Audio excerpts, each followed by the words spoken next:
Hello and welcome back to another Giant Slayer TFT patch rundown video. Today we'll be diving into the newest patch 11.11.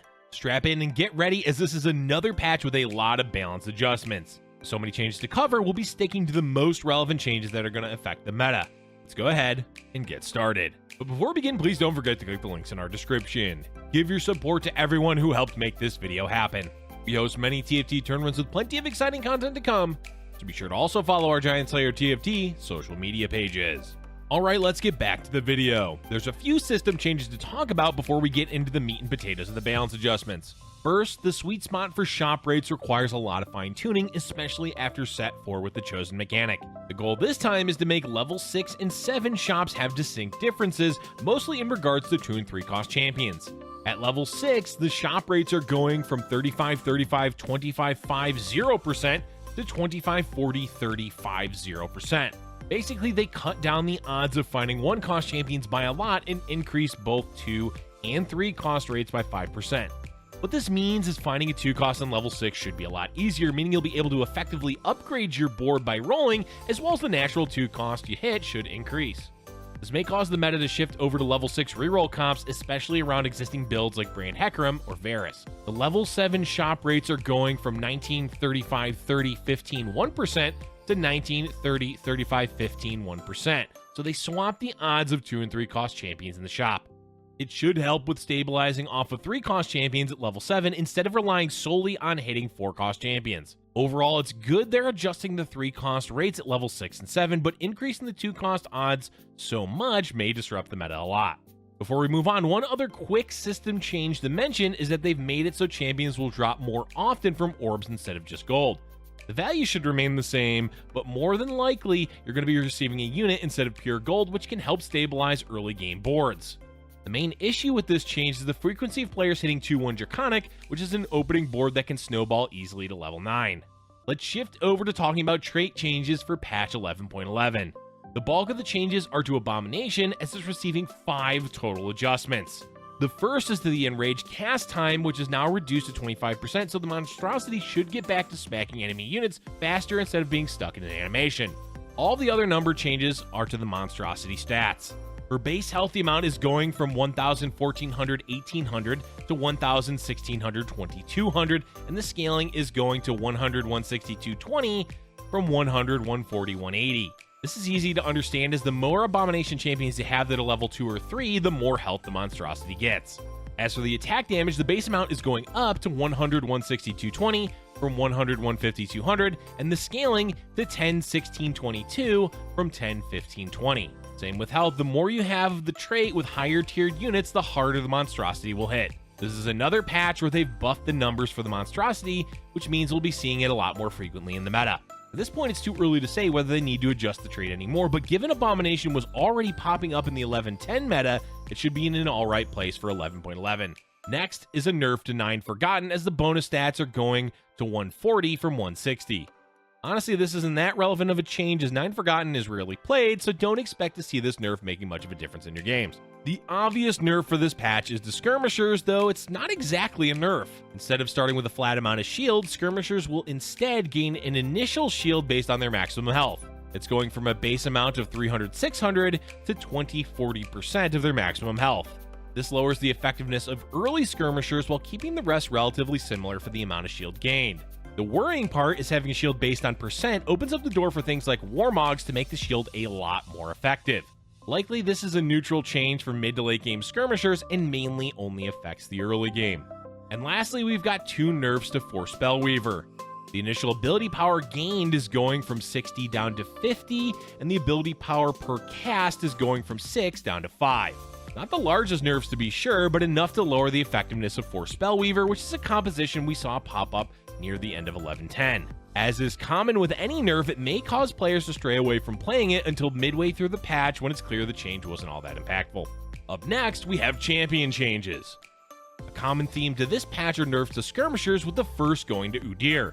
The attack damage of its ability is going from 130, 140, 200% to 120, 130, 180%. He'll be slightly stronger than he was prior to 11.10, but not as strong as he was after those buffs in that patch. The shield change will honestly have more of an impact than these adjustments for Udyr, but using him as an item holder for stage 2 should still work. Next is a buff to Vladimir's ability with the damage going from 250, 350, 350 to 300, 420, 540. These are rather large increases which will help provide more options in the early game. But with Lissandra being near useless as a champion, Vladimir buffs won't extend too far past the early rounds of the game.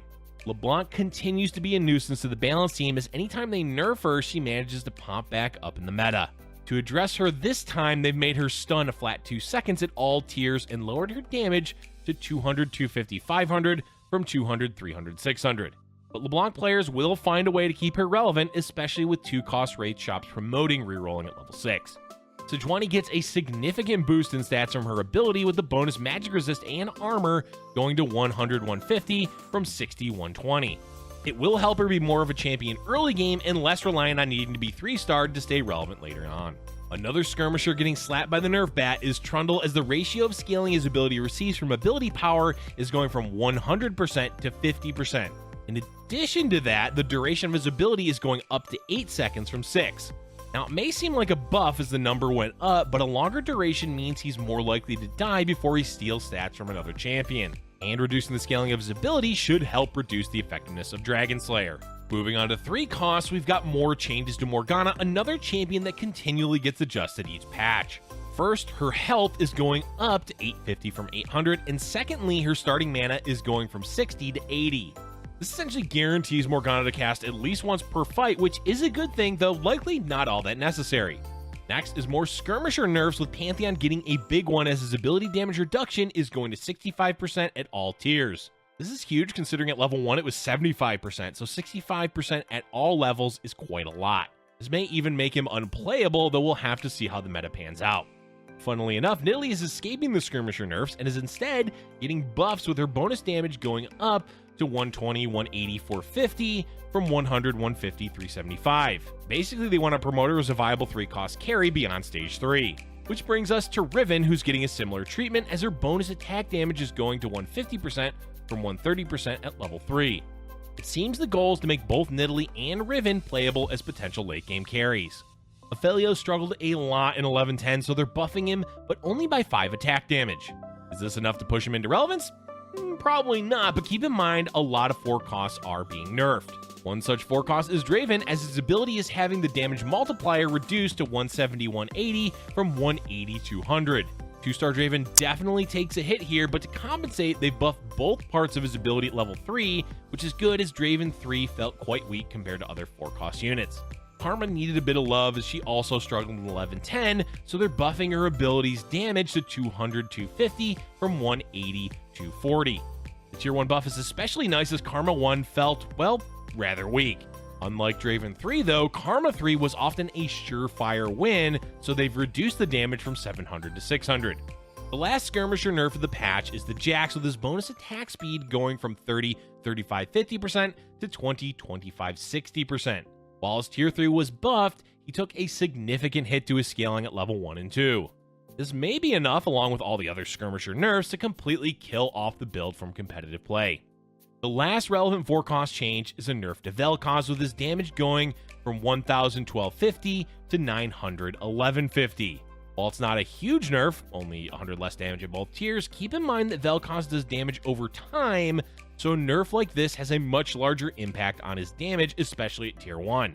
The first 5 cost being adjusted is Darius, and oh boy is he receiving a lot of adjustments. Let's begin with the buffs. His starting mana is going up to 40 from 30, the healing he gets after casting per auto is going from 10% to 15, 20, 50%, and the attack damage scaling is going to 180 to 20% from 160 to 200%. As for the nerfs, the number of auto attacks he heals for after casting is now 2 at every tier. The other nerf is to his armor shred, which is now 50% from 70% with a duration of 8 seconds instead of 10. In general, they're targeting armor and magic resist shreds this patch to make them less effective. But overall, these changes are a net positive for Darius, as he should be much stronger now. Garen also receives an increase in starting mana to 40 from 30, and also gets his magic resist shred reduced to 50% from 70% and a lowered duration. This definitely hurts ability power compositions, but it makes the changes consistent for shred effects. Heimerdinger gets a bit of love after getting nerfed heavily, with his damage going up to 500, 650 from 400, 600. but he still has 140 mana, so casting more than once is still going to be difficult for him. Kale gets absolutely wrecked with her health going down to 500 from 700. In addition to that, 6 Knights were also nerfed, which points towards late game Kale compositions being much less viable. And lastly, Volibear is having his starting mana buffed to 100 from 80. This is a much needed buff to help Volibear cast at least once per fight. The last section is item changes. We'll be sticking to the largest changes as quite a few items receive small tweaks. The big item change for the patch is the Vengeful Trap Claw, as it now provides a shield that blocks the first enemy ability against the holder. This shield is also given to allies within 1 hex of the item holder. It's a fantastic way to give Shadow Trap Claw its own identity while making it feel like a worthwhile item to make. Final Whisper gets a significant buff with the shred effect going from 50% to 70%, which is in contrast to the other shreds being lowered. It may not be enough to make it relevant, but the buff is necessary as it's one of the weakest items in the game. Both versions of Static Shiv receive the same adjustment as Garen, as the magic resist shred is going down to 50% from 70%. This mostly hurts Hellion as they use Static Shiv the most. Hextech Gunblade of Immortality gets a mini rework as it now targets the ally with the lowest percentage health instead of the nearest. This should help the item feel a lot more consistent with the healing. And the last change to talk about is to both versions of Deathblade, as the stacks are going up to 4 from 3. Keep in mind the shadow item variation is 15 attack damage per stack, meaning the champion will start at a bonus of 60 attack damage. This may help Aphelios be relevant again in the meta. Before we go, there's one specific bug fix that we want to address. They fixed the bug where Trundle becomes unkillable. This is a much needed bug fix, as it happened a lot more often than other bugs, and it happened during a tournament. Props to them for fixing it. And that's going to be it for today's video, folks. We recommend heading to the patch notes to get a full list of the changes. It also helps to keep the patch notes open during your games to double check the changes before committing to that particular trait, champion, or item. Let us know in the comment section below what change you're the most excited for. Thank you for watching, and if you're enjoying our content, be sure to hit the like button and subscribe for future Giant Slayer TFT videos.